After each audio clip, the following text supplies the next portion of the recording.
Welcome to Working Dogs and Whiskey. I'm Sean White. I'm here with my co-host Jonathan Moses, where we have open and honest conversations as we dive into the world of dog training.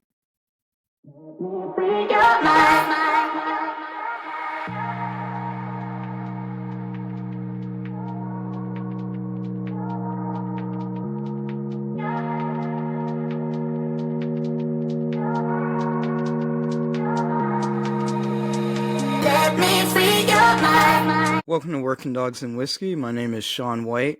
I'm here with my co-host Jonathan Moses. What's going on, man? Nothing much, man. Just getting into it today. Got back from church, just hanging out, getting ready to get into the podcast. What you been up to?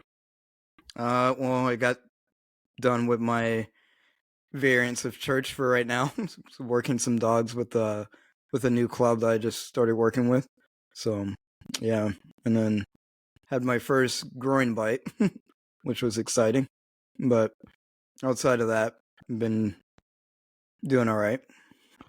Yeah, I gotta ask you more about that, man, because we'll talk about it later. But you got to explain that situation to me. That's not a fun one. I've had that happen once. Yeah.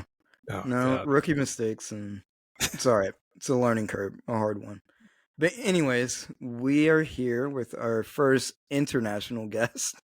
So we have with us Miss Natalie Latterson, I believe. Is that how you Leonardson? pronounce Yeah. Leonardson? Okay, we're getting there. I'm horrible. No, that sounded great. Thank you. Seems like that's dog shit. But no, I appreciate it. So, Natalie, you are from Sweden, correct? Yes. Sweden, Okay. Gothenburg. Gothenburg? Mm-hmm. All right. Awesome. So, we'll go straight into it. So, if you will, just kind of give us your background, like how you got into dogs and the direction of where you're at now with working dogs. Yeah. I'd say I'm pretty novice to dog training. I have 5 years experience, I think, with like actual owning my own dogs and working them. But I've always been into dogs since a kid. And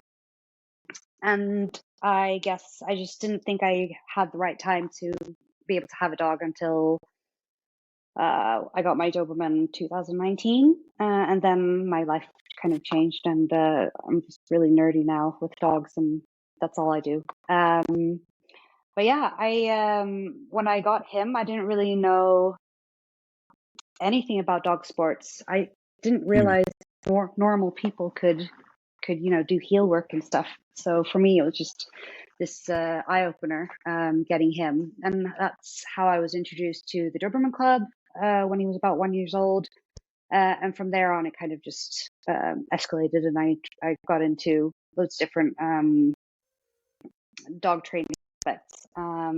Now I have a Mal. She's 1.5, and I do IGP with her. Awesome. I don't know.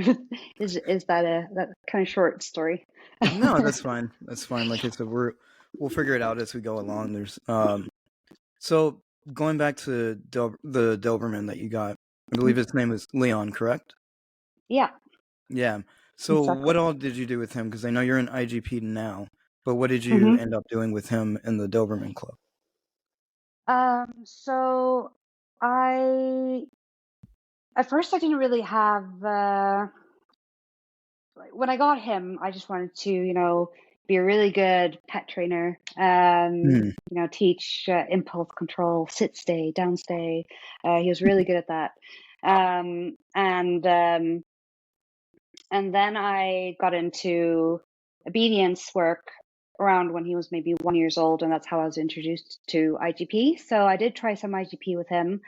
I think we worked a little bit too quickly with him in bite work, so it just didn't really work out. And then obviously, I don't know, it could have been genetics as well, but and then also his health. He had a lot of health issues, which I think affected a lot of things from everyday life and reactivity to training. But he was actually mainly show line, so my breeder was really into doing shows and stuff. So I didn't really practice it that much because I'm not really interested in that, but I did show him, I think I did like one official show, which was international, and he got, I don't know, Sostib in English if it's the same, but he did really well. He got first prize. So I'm glad that Oh wow.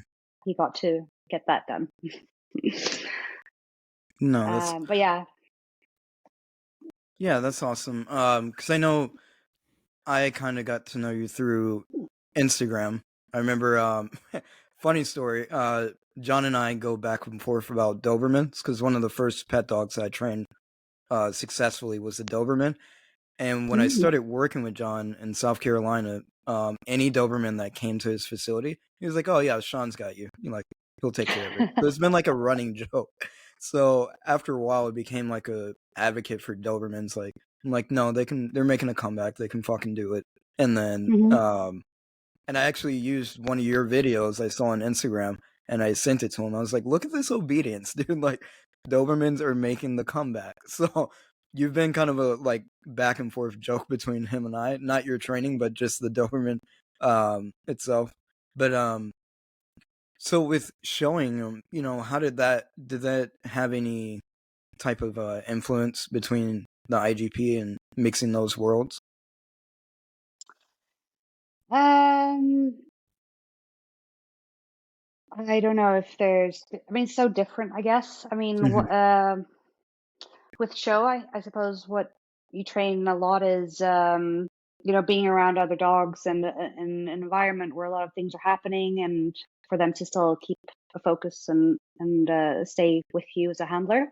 So I guess that's maybe the same, or like where you could find something in common. Right. But then I also worked a lot with source focus. And you know, using that prey drive to lock in and kind of channel that energy to do whatever he was meant to do.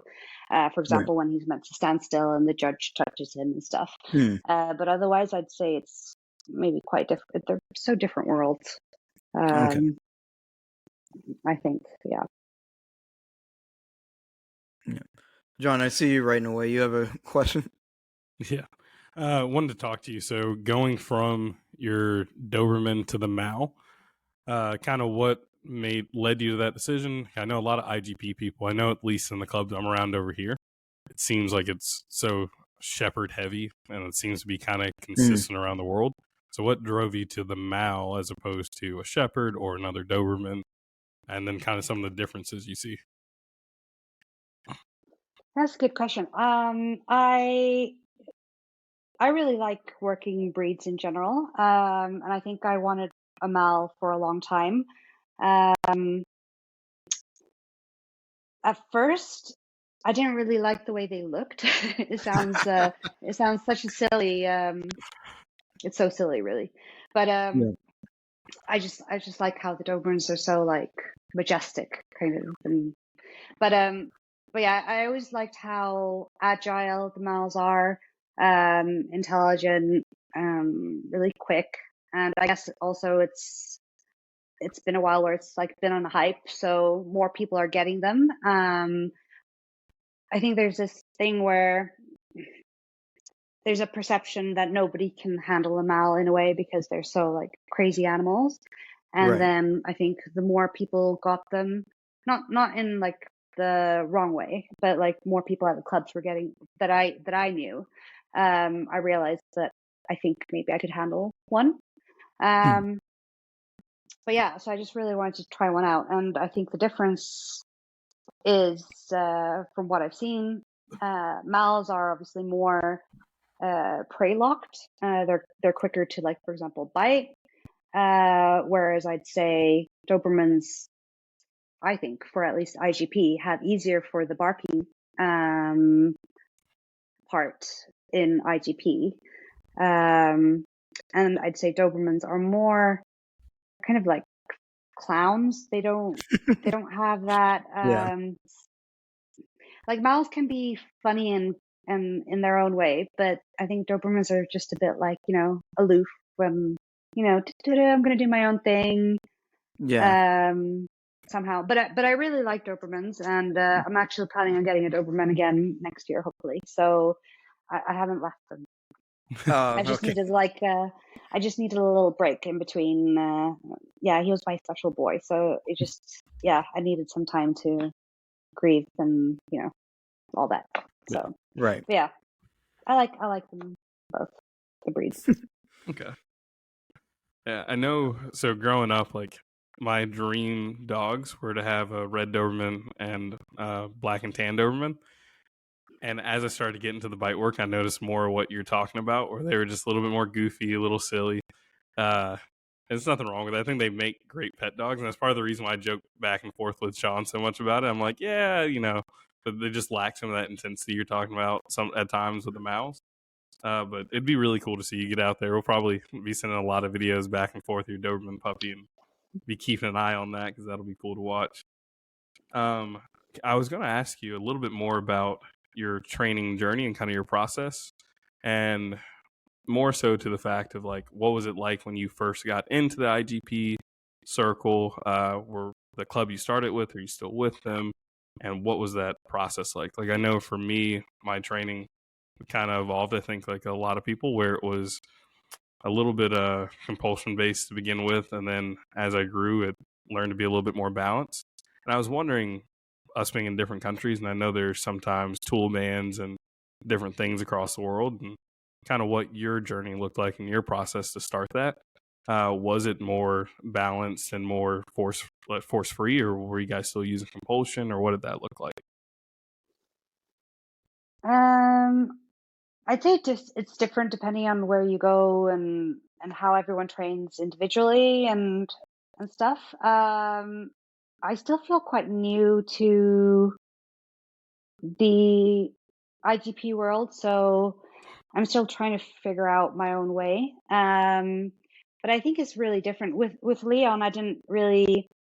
He built up like a fear, which I constantly had to work quite softly with. So he was such a different individual to. He's not like the typical individual that I would describe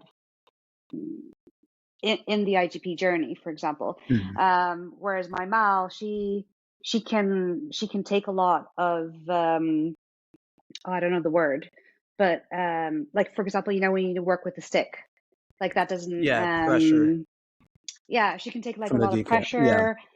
pressure. She doesn't like get scared. She can work with like basically, from what I've seen, any new decoy, and she's just in the mode.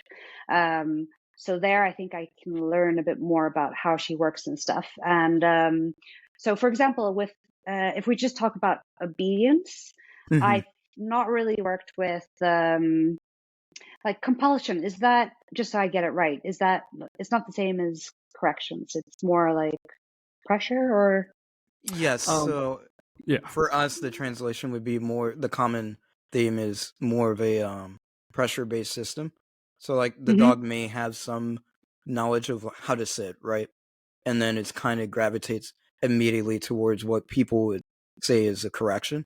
But hmm but oftentimes, at least in America, usually Americans are quicker to go to that route before the dog actually has an understanding outside of pressure, or even explaining to the dog what the pressure means. So if I pull up on my leash, you know, hmm the for me that's an indicator or a signal for the dog to sit. Whereas some people will just lower, and then one day they put a correction collar or some type of aversive on the dog, and they expect the dog to comply and understand, and it just kind of gets a little convoluted. But to answer your question, yes, it's more of like a pressure-based system ultimately. Okay. Okay. Yeah. So when it comes to obedience, I have worked mainly lure quite a long time, and I haven't actually had that much corrections involved until maybe like now towards the last couple of weeks, because I personally haven't really known how to work with corrections, or like Mm, how to. Well, not that I don't know how to work with corrections. It's more, how do I demand things, and when, and what is, for example, her ability to last in a session, like her duration and right. physio, versus she just is giving me the finger, like I don't care. Right. So that's kind of the journey where I've been. So with obedience, yeah, most of it has been like luring, fading. I've also worked with leash, so I guess that would be the pressure system. I've introduced that simultaneously as I've been working with luring, Right. to then fade it over to, for example, just leash or Mhm. commands. So I don't know if that kind of is how you're thinking, but so I've worked a little bit with that, and now in this stage, I'm demanding more. Like now we have to work because this is a session, and you need to take it seriously, and you still get your rewards when it's done. But I'm putting a little bit more like authority into our training, if that Right. makes sense. Yeah. Um, and I guess the same applies to tracking. I've been working a lot with teaching her technique and how to track. I've added pressure quite early into that, but more as a communication, like, when there's pressure, it means slow down and there's food there that I want you to take. When it comes to bite work, I'm trying to think, like, what am I doing? Yeah, I've also started adding a bit more demands, partially into like the in protection. Right. But it's important for me that she knows what it is she's doing before I add any of that kind of demands. I don't know if I'm just babbling or if that makes No, sense. no, no, No, it's no. That's perfect. If I perfect. answered your question.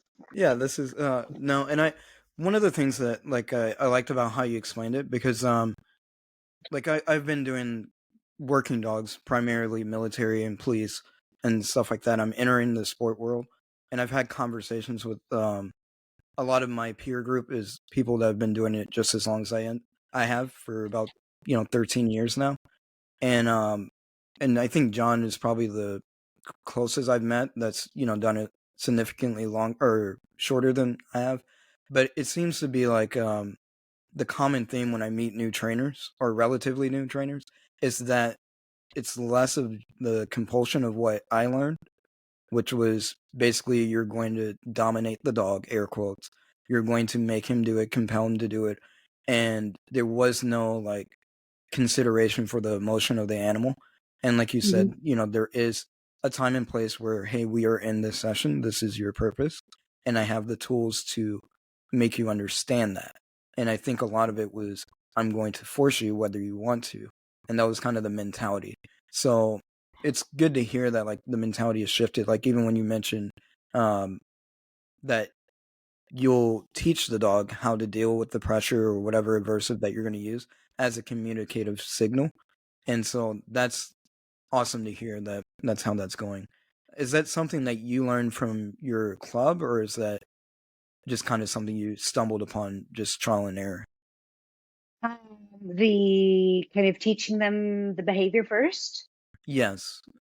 Um, I think I've learned that from quite a few different places.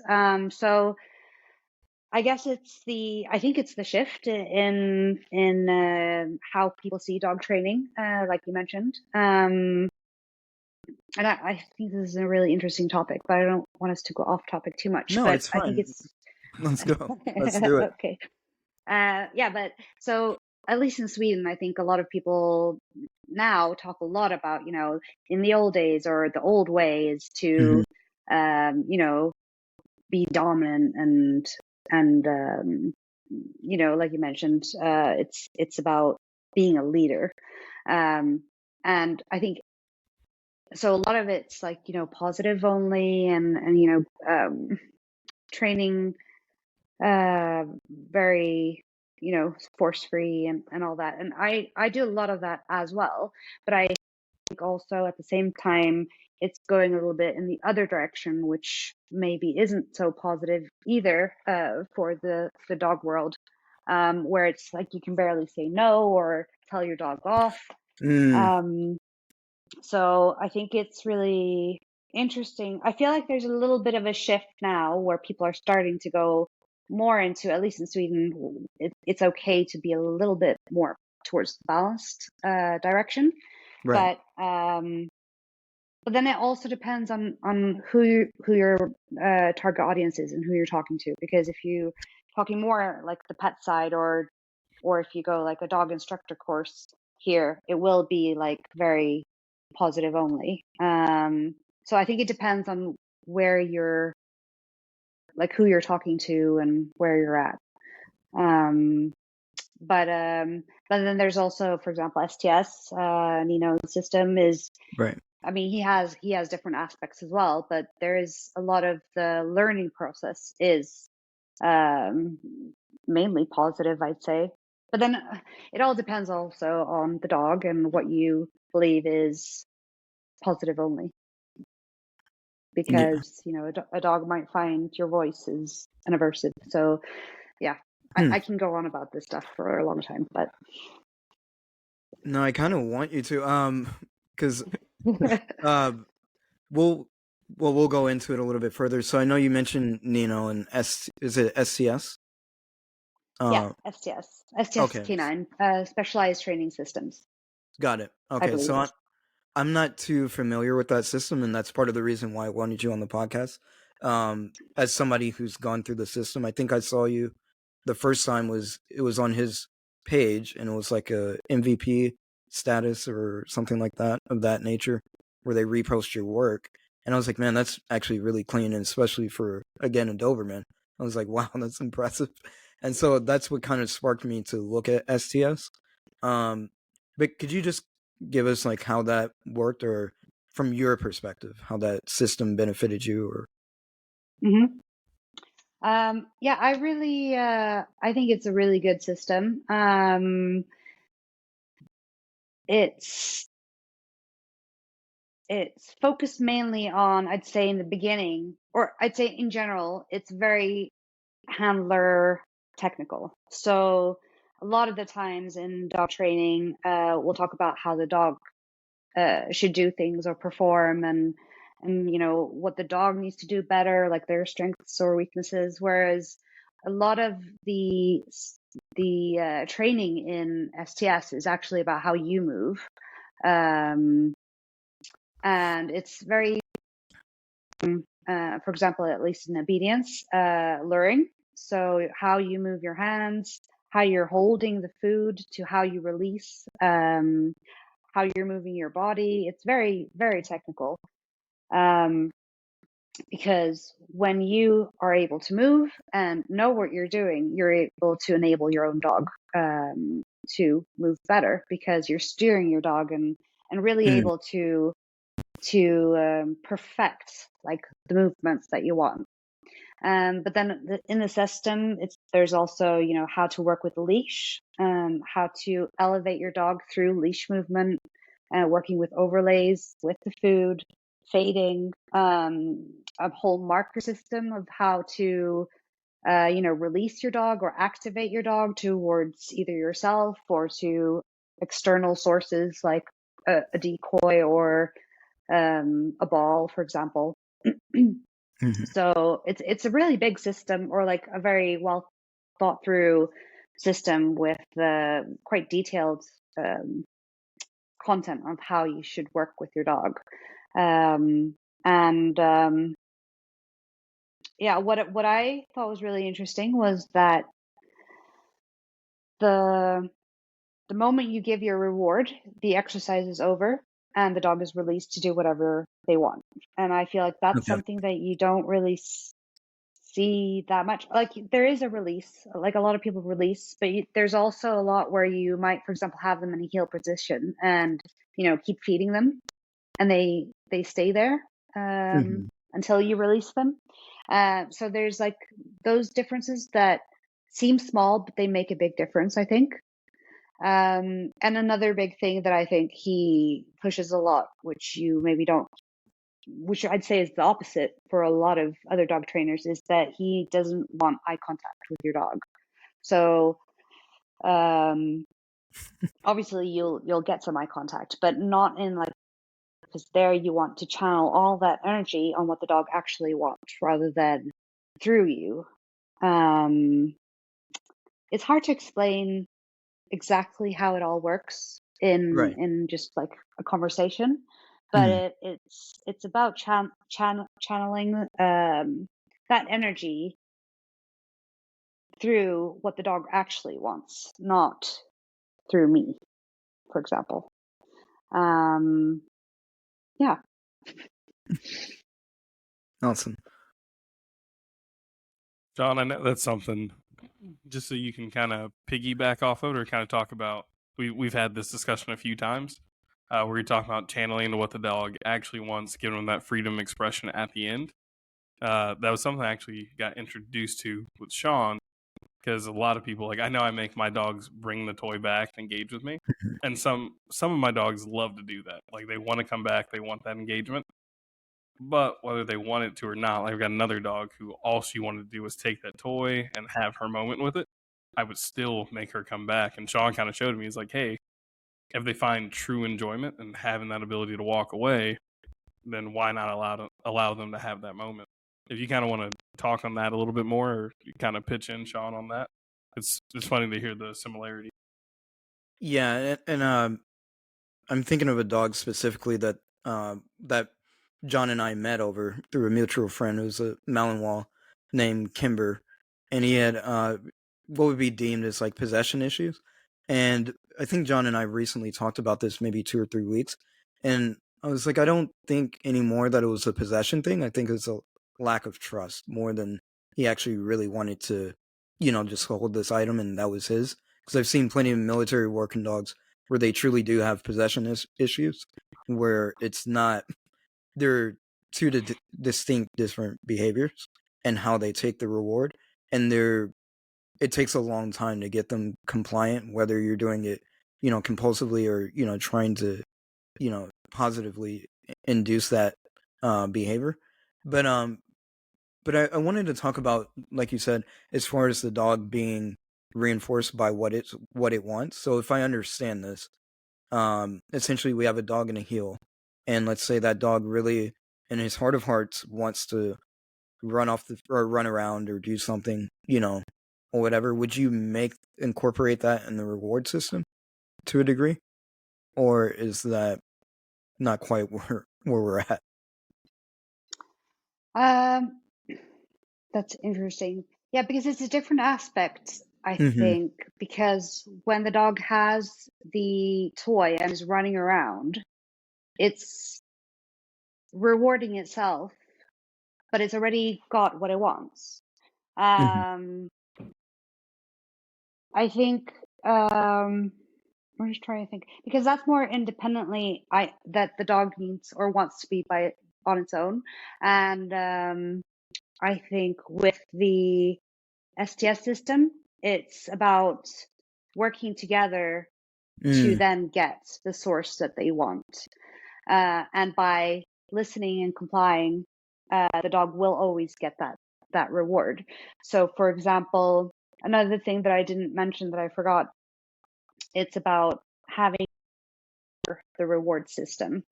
It's a very important part of being able to work with the dog in such high drives. So, for example, let's say that the dog really wants to have the sleeve and to bite a decoy. Being able to get the dog to heel and the dog eating. So we know that when a dog has a sleeve in front of them, or for example, in the pet world, if the dog sees a deer or a rabbit, Right. and you try to recall them, they're not going to come back and want to eat kibble, because that's obviously such a low value compared to chasing a hare or getting a sleeve. The point of the system is that I would like you to eat this kibble, but you will still get the sleeve as an end result. So it's a Primac principle, I think. Yeah, Premac. Yeah. Premac, sorry. Yeah, no, that's That is kind of the thinking behind it.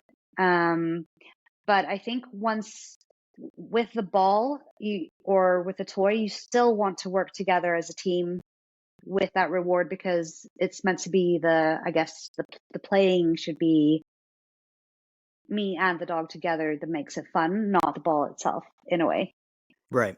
This might be confusing, but I don't know if that makes sense. No, it makes perfect No, sense. yeah, no, I had a mentor that told me he was like, the toy is just a toy, you're the batteries for the toy, essentially. Mm-hmm. So like am a gateway of what makes this fun for you. But through the engagement and cooperative engagement, that's how reinforcement happens for the dog. And it's if you do it correctly, it's actually a methodical, long process, or at least for me anyway. And it's rather boring if you don't know what you're watching. Yeah. But the end result is then you get stuff that, like what we saw on Instagram, the MVP status is where you get the dog has very flashy obedience. He's very, very engaged in the behaviors themselves, and it's almost like they put almost all their energy into the behavior. And I think that's the difference that I've seen between. I'll speak intelligently on military working dogs, and they're getting better at it significantly since I've started. But a lot of the behaviors we would deem as flat. So like I tell my dog to down, and yeah, he would make it to the ground. But then I remember sampling something of what you were talking about, as far as making the reinforcement, engaging, and my dogs would slam, like there would be dust coming off the ground, and then they're ready to, they put all their intensity and successful approximation and everything included, and you get these whole chain of behaviors, and the dog never loses its intensity, and the motivation is quite there, and it's very prevalent.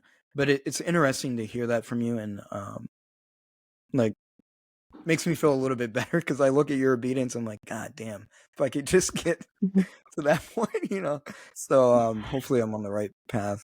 But Of course you but no. can. Anyone can. Oh, I do have a But quick question. Or go ahead. No, I just wanted to also point out that I think there's a difference, and I think there's a change in how, well, I don't know how it is over there, but like in Sweden, I think people are trying to maybe incorporate a bit from the sports world into, like, for example, the police, but there is also a difference in goals and environment, that I think is important to acknowledge. That, as a police dog, for example, or military,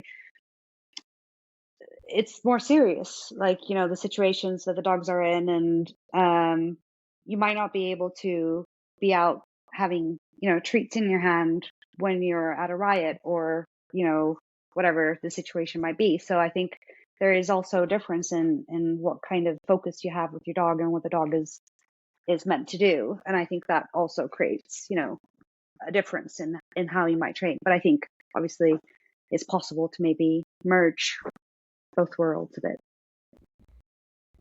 Yeah, I know for the military, like that was a big thing, because everybody got caught up in the Instagram dog, the focus healing, and all that. And one of my concerns with that is that if your dog is too involved with healing and eye contact and focus, it'll create a great sport dog where he'll ignore a decoy. But in our world, in our line of work, that's not ideal. Like we kind of need a vigilant dog.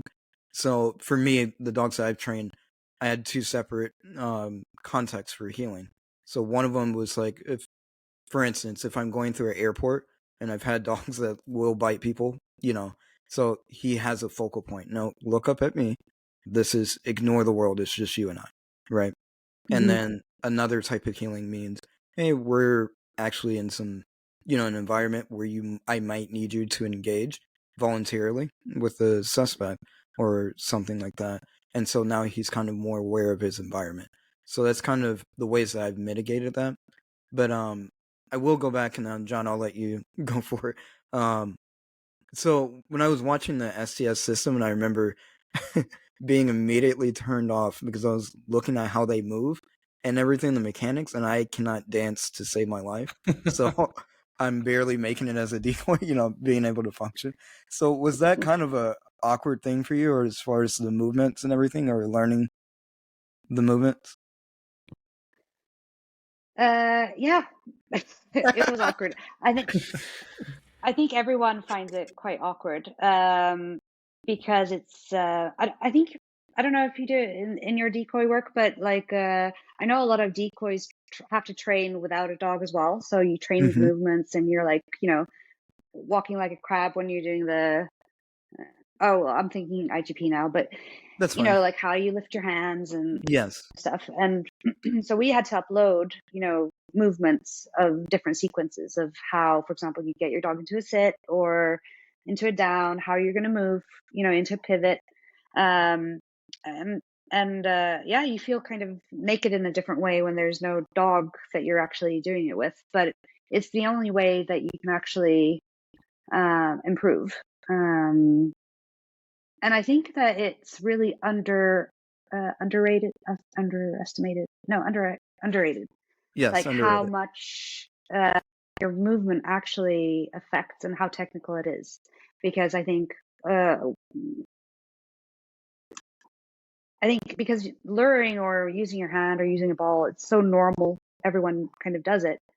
But then when you're actually thinking about it's wrist movement, it's all about like how you're moving your wrist. It's not just like holding your hand out, or like even how you're holding the food and how you're opening your hand, how you're communicating without any kind of voice commands, and the dog can still understand that, if I just move my hand a little bit, the dog is going to go into a heel. Or, if I have my hand here, it's going to try and touch it, but it's not going to eat whatever I have. Or if I move my hand, so I show the back of my hand instead of the front, my dog's going to create space. So it's like speaking a different language, and there's a lot of kind of details that you can learn, which is really interesting. Nice. No, that's pretty cool. So you don't, like you said, you see a lot of decoy work where they isolate those behaviors and they teach and move out the dog. The only other time I've done anything similar to that is when I was told for trial prep, I would be out there walking the field without a dog, and I'd have to, you're going through, you're doing your steps, you're counting. And I will say for me, at first I felt goofy. Like you said, you feel kind of naked out there because you're like, I don't have a dog. I look ridiculous. You're doing all the movements. But by time trial day actually came, I almost didn't even have to think about how many steps because it was ingrained over and over and over. I just knew I go this way, I'm going to take this many strides, and I take this turn. So I could see where breaking down those movements would get a more fluid dog. And that's one thing I love about that system. Everything I see when people are practicing it and they're putting in the work, it's some of the smoothest like luring and training I've ever seen. Like it looks insane. But it's good to know it does take work, and there is a little bit of struggle there if you feel awkward doing it. And the thing is, it's like a lot of people that join his system or program, they don't have, my dog is my second dog. I joined with my first dog, the Doberman. So, and that's the case for a lot of people, and a lot of people with pet dogs that, you wouldn't think have the drive or, the ability to do, like get a prancy heel. They're all doing it. So it just shows like that anyone can really learn, because it's the formula is, learn how to use the technique right, and you can get the results, which is really great. Yeah, that's awesome. Something I want to ask you about. So you talked about the luring and the movements on that end and how detailed it is, but you also mentioned the work with the leash, and that's something me and Sean actually have had a few conversations about. It seems like there's almost a disconnect when people are going from fading the lure to incorporating the leash to give direction. What was the process like, and how do they teach that? Is it as detailed? If you kind of go into that a little bit. Yeah, I'd say it's pretty detailed. From working, I think what a lot of people do is mistakes, like even if you don't work with a leash, you go from, for example, luring to then expecting the dog to, I don't have anything now, and you're going to do heel, and you're going to walk perfectly for, several meters. And the same thing with the ball. Like a lot of people struggle to, or a toy, they go with having a toy, and the dog works really nicely. And then as soon as you remove it, you're getting like the butt sways out, the head goes up, Right. maybe the dog jumps or kind of loses interest because they don't know the process. And it's these steps of the fading that are missing, I think, a lot of the time. So it's really important that everything happens in small steps so that the dog kind of transitions really naturally and understands the process. And that's the same with the leash. So, you work with the, for example, luring, you're working with fades to, for example, not having any any kind of visible reward. So when the dog knows the system, for example, you could also then start introducing the leash. But then you go back to basics. So here's the lure. You're using the leash. The lure helps the dog understand or get comfortable with pressure, for example, if they're not comfortable. And you kind of build on that too, for example, then just using the leash, either with command or no command. But the dog understands the movements and the pressure and the direction that you're giving, if that makes sense. No, that makes a lot of sense. Yeah. And especially when you're using luring, because I know a lot of people, like John mentioned, and like you said, they usually find a lot of trouble bridging the gap between leash communication and taking away something that motivates the dog. And I think some of the most successful obedience that I've had in the last couple of years was, like you said, it was using a cue that they know, a signal that was positively reinforced, where they're motivated to do the work already, and we add in like a slight pop.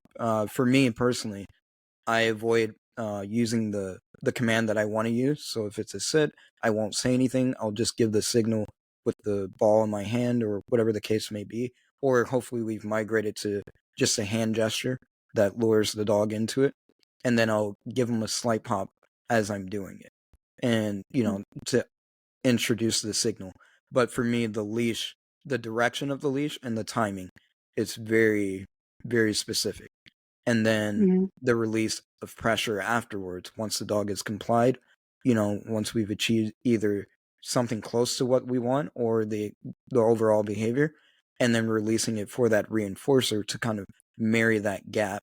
And then obviously as we do, it's a balanced system. As we add more, leash pressure, if you will, I start fading away the cue, and now the new cue becomes the leash pressure itself without me presenting the command. And then again, through classical conditioning, now I can just reconstruct that to sit, pop, and now the dog has, for me, an established correction. So if the dog does not is not reflexive off of the verbal cue later on down the line, now I have a secondary means to compel the dog, as well as signal the dog that, hey, I need you to listen. So I was just wondering, is that kind of an agreement with what? Yeah, I'd say it's it's kind of similar there to how you're working. I think also, which I think is another interesting aspect, is it a correction or is it direction? Because Okay. a correction is something which is uncomfortable. Well, it depends what you. Yeah, this is what's interesting, because everyone will have different definitions of what different terms are. But I see a correction more as, you did something wrong, I'm going to correct this behavior, followed up with the correct behavior. And you can use a leash as a correction, but you can also use it as a direction, which is helping the dog, guide them into a position where they haven't done anything wrong. It's more just helping them either move more smoothly, or because you don't want to use a command cue or help in different ways, transitions. Yeah. I know personally I'm seeing a lot of that right now. So with my first German Shepherd, he was a bit of an experiment. He's 5.5 now. He was my first high drive working dog. And the way I trained him, I think I still didn't quite understand how to bridge the gap between fading the lure and then that in behavior, kind of where a lot of people get lost. Versus my Mal puppy now, she is 10 months old. And I used a lot of building and a lot of luring, and then using that leash to give her direction, like you're saying, versa correction. And it almost, I've been working with her so much, and he's kind of getting ready to just kind of retire from the work. So when I pull him out, I go to give him that signal through the leash, because I'm doing so much more with her right now that he stops and looks at me and he's like, I don't know what that means. And it's funny seeing the difference. I don't think I quite picked up on it until now. I can give the slightest movement with the leash and she goes, oh, that means I need to go into this behavior, or you're telling me this.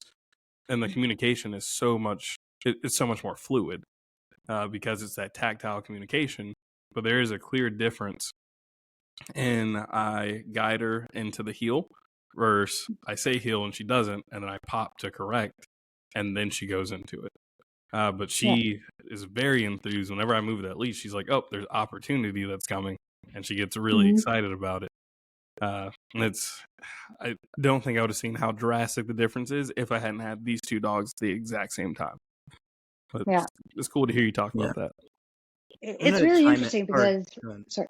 No, you're good. Oh, yeah. No, I just find it really. Sorry, should I take that? I'll say it again. No, I just find it really interesting how the leash can mean so much, and you can use it in so many different ways. It's actually such a powerful tool that we don't use enough, I think.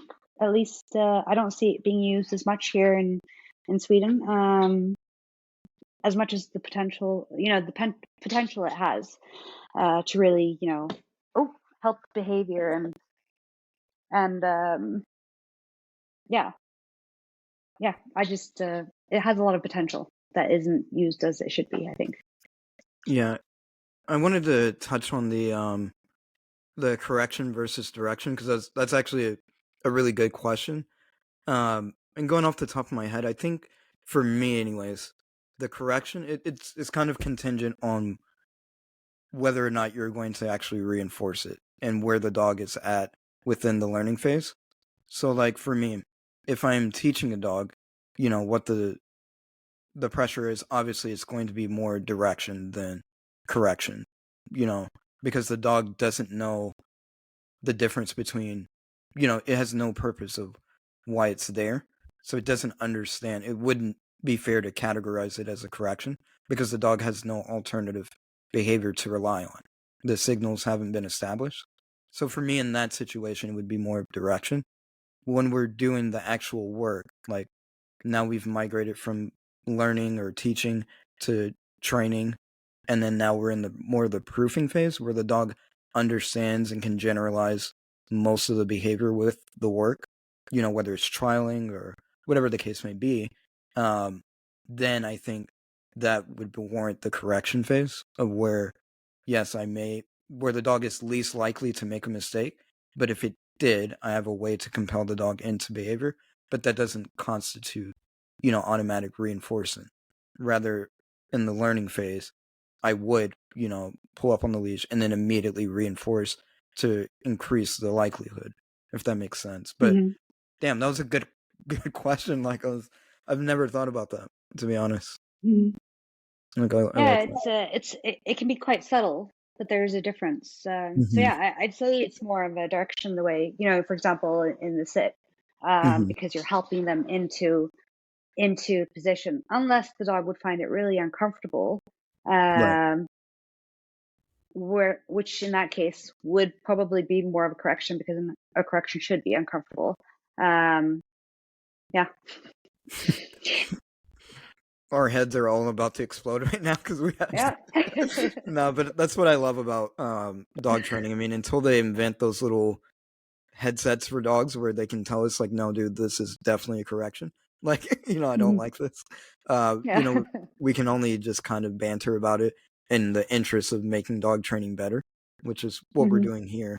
So I appreciate it. But yeah, that's awesome.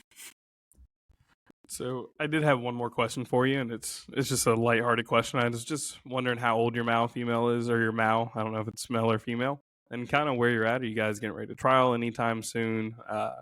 And just where you're at in that training process.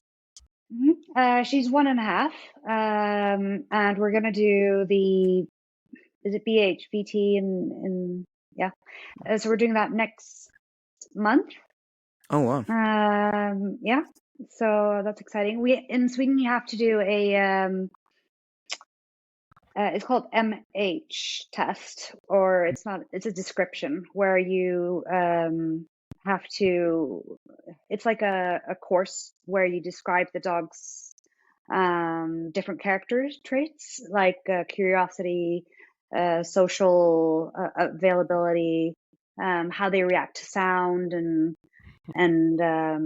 gunshots, and surprise elements popping up.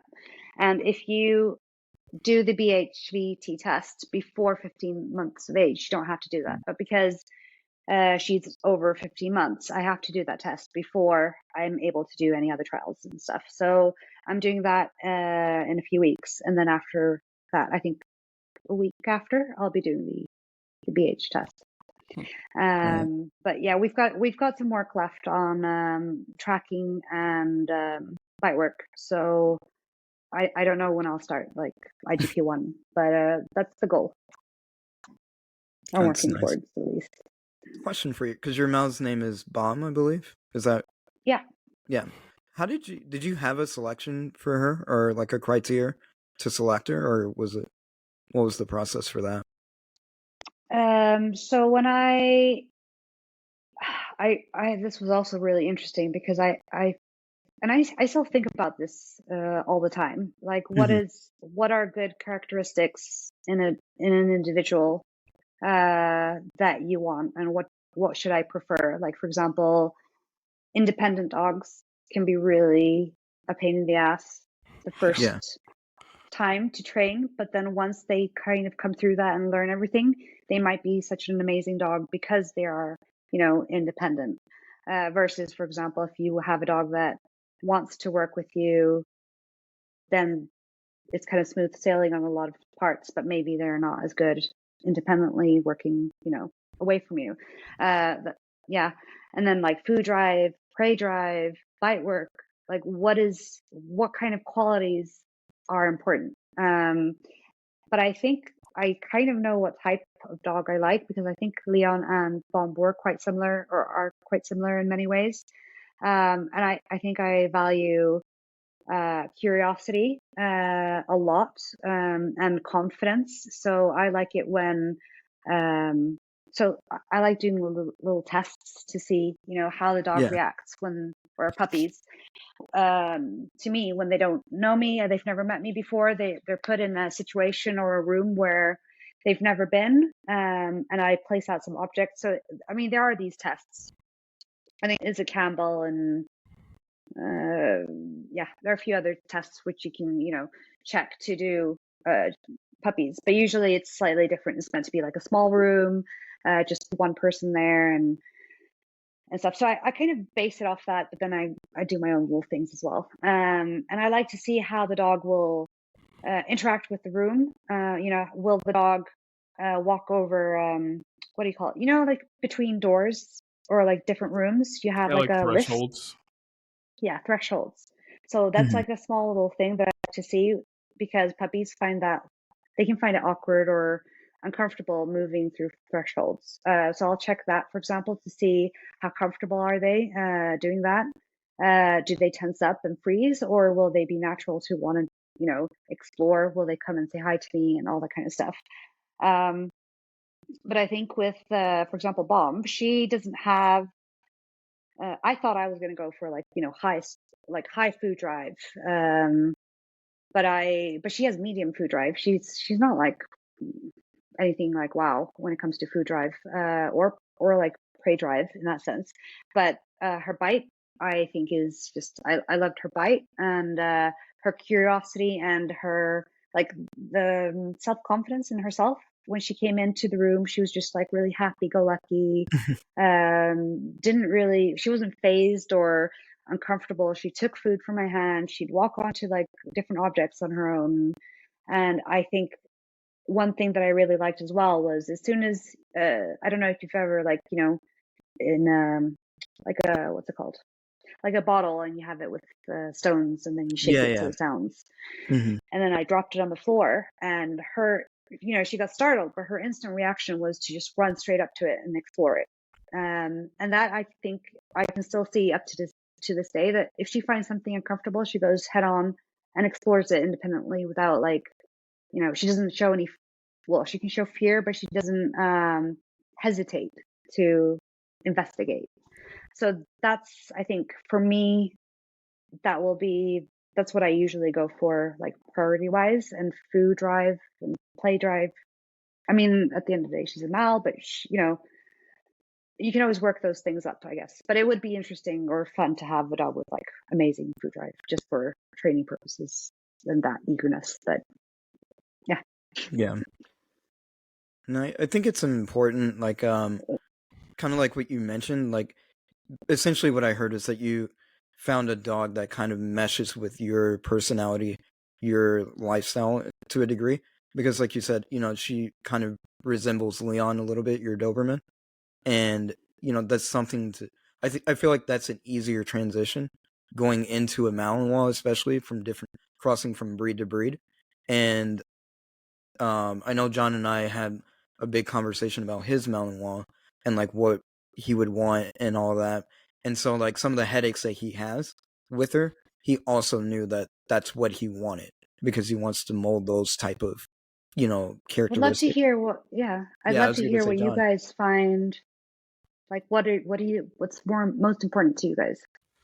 Okay. So I know for me personally, I actually do a lot of similar things. I like to take the puppy out by itself. I'll do a shaker test with a shaker bottle. I'll throw it, and what's your immediate reaction?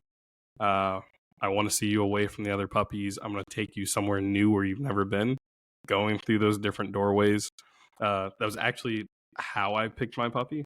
So I knew for me personally, I said I wanted the most intense food drive, prey drive that I could get. And I got it. It's a pain, but I got it. But there was actually, when I was evaluating, it came down to two puppies. One showed better prey. It was faster to react. It had a better grip at the time. But when I took them into that different environment, we went to like a little truck stop gas station down the road. And I opened up the doors, and the first one kind of hesitated. It was slow moving around. It was uneasy. Versus I put my puppy down that I ended up taking home. She was a little bit slower in the bite work. She still had great prey and great food. But she walked in. She's like, "Oh, this place is cool." And she walked through the door. She was checking everything out. She wanted to say hi to people, which is funny now because she absolutely hates people. Yeah. She's an asshole, dude. She's terrible. Like, Yeah. it's been a lot of work just keeping her out of drive because that's where she lives, is in this high state of arousal at all times. So it's been different in the fact of now I'm working to constantly bring her down a little bit and keep her relaxed.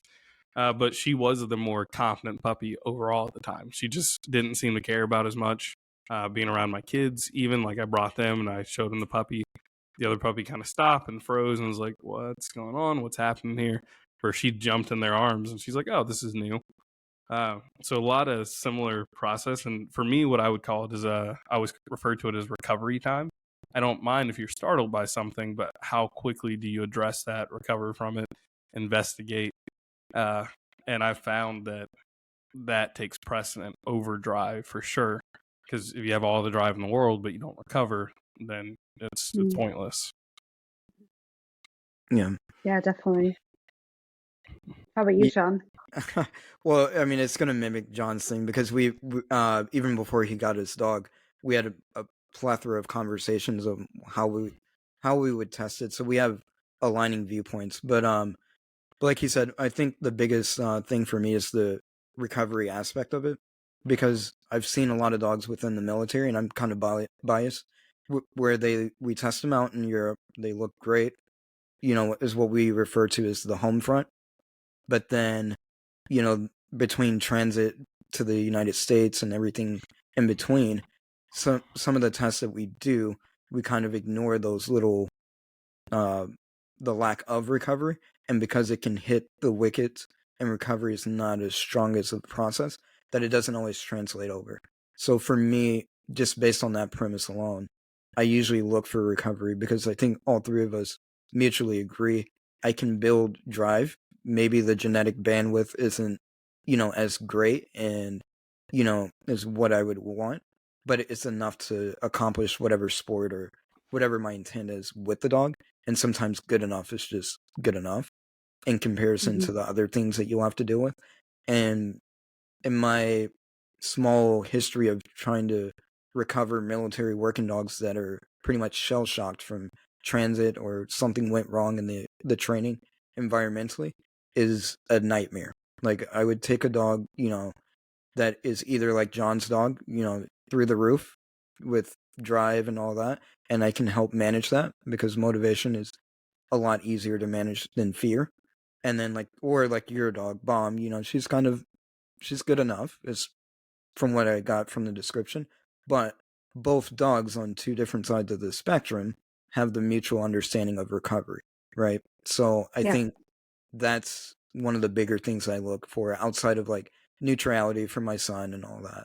But but I would say recovery is probably would be the first thing, and then I do like what you said about curiosity would be the second one, because that says a lot about a dog.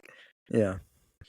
How important is the grip in military, full bite? Is that important, or is it more just important that they have the courage to bite? I would say the courage. I would say the courage to bite is more takes precedence in the comparison of the two. The grip, because they produce such a mass quantity of dogs, obviously with quantity decreases some level of quality in just about anything that you do. So their actual physical grip is not something that we harp on. If we're able to work it and the dog meets all the other, or exceeds rather, through the other criteria, then we'll invest in that particular dog or whatever to kind of solidify the grips a little bit better. But overall, as long as the dog has enough courage to bite, it's kind of on the individual installation that it gets shipped to develop that biting mechanics to what they needed as an individual installation, if that makes sense. I find it, I really, I like learning about how the military train their dogs and stuff. I just find it interesting. Yeah, well, I mean, I will say this: the pitfall of the military is that when you become a military working dog handler, you have an instant glamour about you that, like you said, you're interested in it. And if I were to do a deep dive, that's a whole nother conversation. It's actually not our training isn't the most efficient at times as what you would think. But what is good about what I've seen, like I said, in the 13 years, it has migrated where we're actually reaching out to sport people and incorporating those ideologies and stuff like that into our training. And then, like we had mentioned earlier about just developing a skill set that has a happy median. Yeah, I may need a focus hill, but can I put it into different commands? Focus versus alert and things like that. When I first started, go ahead. Yeah, no, I just wanted to mention though that Nino, his dog Rocky, that he created the system with, was a police dog. So it is quite interesting as well that he competed with that dog and had it in service, but he had and that's also part of the system where you work with the focused heel, which is look at me, and then also the street heel, sorry, which is kind of walk in the street. The dog can look at whatever he wants, but should have contact, kind of like job. Yeah. High focus or high focused job of heel, if that makes sense. Yeah. But not fully, free to do whatever he wants. It's funny. One of the guys who went through our training program where they learned to train dogs, he actually got a dog out of a breeding program, a German Shepherd. And it's funny because he teaches a lot of pet dogs through the apprenticeship and everything. And he came to me and he's like, "Hey, how do I get her to walk not in a focus heel?" he worked so heavy on the focus heel. Yeah. Anytime she was out, she would just offer that position. So he's like, "Dude, I try and walk down the road and she's glued to me in a focus heel." I'm like, "Man, we teach regular heels all the time. Just put it on the right side and do it that way." But it's such a foreign concept, when you don't think about it as two separate behaviors. Because when I told him that, he's like, "Oh, I guess I have taught 30 dogs how to do this. I just put it on the other side and put it in a different context." But it's funny to me. Though. Yeah. If a dog wants to just keep working. Yeah. Yeah. It's a good problem to have. Yeah, for sure. All right. Well, I think we're gonna start wrapping it up. Um, but for everybody, because I think we've done enough bragging about your obedience and everything, Natalie. So if people want to see this, and see your journey with Bomb, and you have a detection dog, don't you? Hmm. Yeah, I've got a little. She's actually a mix between a lab and a golden. Yeah. And she's a part of a project where all the litter mates are going to different people and families to be trained in detection, and then hopefully we'll be doing the, I don't know what you call it. Do you have like it's called L test here in Sweden, where it's like a test to see if they fit in service. Oh. And if they pass that test, they can be sold to the police, for example. So yeah, we've got a year where we're gonna be training them or her, and then we'll see what happens. Yeah. How's that been going? I know we're gonna wrap up, but that I forgot about that. Yeah, how's that been going as far as detection? Because I know detection for me is something else. Like it's not I'm good at it, but it's not like my bread and butter for a lot of reasons. But how's that been for you? Really good. I've got like a little. I've done a little bit with Bomb and Leon. Definitely not to like this extent. So I'm learning a lot, and that's kind of why I also took her, because I wanted to get that education in how to, like, all the steps to create this good detection skill. But it's really interesting. We get like exercises every week that we're meant to train, and we Okay. get personal feedback. And she's a really, really cool individual. She's actually I call her a Labinois because she reminds me a bit of a Malinois. And her like motoric skills, like the way she moves is just ridiculous for the age that she is. She's going to be, no, I'm moving away from detection now, but she's going to be insane in obedience. Okay. I can't wait to see her in like a few months. But yeah, detection's really fun. She's really good at that too. So That's good. yeah. It seems like your systems over there, like you were talking about the MH test, and you just said it's a L test or LT test for police dogs. You guys have way more systems in place. Yeah. Oh, really? Yeah. Oh my gosh, it's pretty much like We so many. love our systems. Yeah, the criteria for like just military working dogs, like vendors within the United States, there's no like prior test that they have to do. They just, if they get the contract, we evaluate the dog for our criteria, and then that's it. Like they either pass or fail. There's no prerequisite like a standardized test for potential military working dogs, outside of what we create when we see them as full grown, dogs. So But maybe that is kind of the same thing, or I don't know what it seems. But like, for example, you check the search, like how much they want to search for things, yeah, and for how long will they search. Will they jump up on stuff with confidence? Will they check out the whole right. room? How are they with pressure from a decoy shouting? And will they go into like dark areas? I guess it's kind of a similar test. Yeah, Maybe. we have a similar test as far as like when we test what we call green dogs, and they're broken down into different categories. I can't remember what category constitutes what, but it's out of level 1, 2, and 3. So if the dog has no prior training, other than like it will bite and it'll hunt for a ball, then we assess those behaviors individually. Like you said, we'll put them in a room and put a ball in between them and like throw chains in between them to see if they shy away or the recovery aspect. And those get graded into what level, dog they end up being, level 1, 2, or 3. And then that dictates price and so forth. But then we do all the training into it. So maybe it is similar. But for dogs that we have like that are quote unquote fully trained, they never go through any of that test. They just go through like our certification process. So, and it's always bothered me. That's another pitfall. And again, this is could be irrelevant information.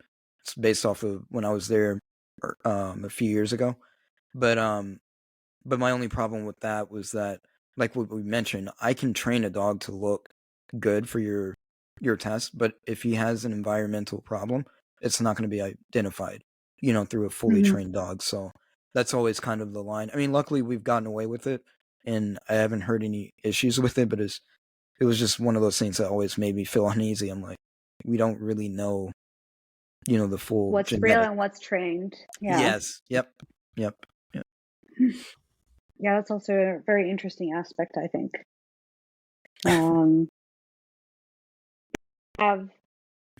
We have MH, which is meant to show the natural behaviors, and you're meant to do it. Well, you can do it whenever, but the younger you do it, after like a year, that's when you see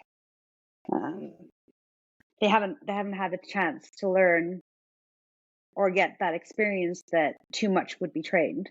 But then we have MT, which is quite similar, a little bit harder. They've changed the system a bit now, points wise and what's included. But there's a lot more chance that you can, use obedience to disguise, for example, a reactive dog or not reactive with obedience. So, yeah, it's interesting. Yeah. All right. Well, we're going to wrap it up. But all right, we're going to try to wrap it up for those that are still listening. Yeah. Just keep pointing out stuff. And no, but it's been fun. Thank you, Natalie, so much. Like, you did an awesome job of explaining the system, explaining your journey, and some of the cultural differences between, America and Sweden. And definitely looking forward to see you on the trial field, hopefully soon. And and so for those that want to see that as well, how can they reach you on? What platforms can they reach you? Mainly Instagram, K9 Nata, I guess you would say in English. Natta. Yes. Nata in Swedish. Yeah, Nata. Okay. Yeah. And that's the yeah. letter K, number 9? Yeah, exactly. Okay. K9 Natta. Okay, K9 Nata. So for those that want to follow along with her journey, she does a great job. I got to get better at putting out content, but yeah, and you get to see the mistakes too. So if you lots you of guys want to mistakes. see the actual process, you're one of the few people that shows the good and the bad of training. So, but we appreciate that. And if you're still listening, John, we have to do better. What is it? Like, share, and post a review. Yeah, post a review. Subscribe. Yeah, Subscribe, like, is that subscribe. dog shit at media. She's like, you idiot. Subscribe. But yes, for real, like, share, subscribe, review, whatever you can do to help us out. That way we can get more people educated with interviews like this. So thanks. Well, that'll do it for another episode of Working Dogs and Whiskey. Thank you so much for you, having Natalie. me. Thanks. All right.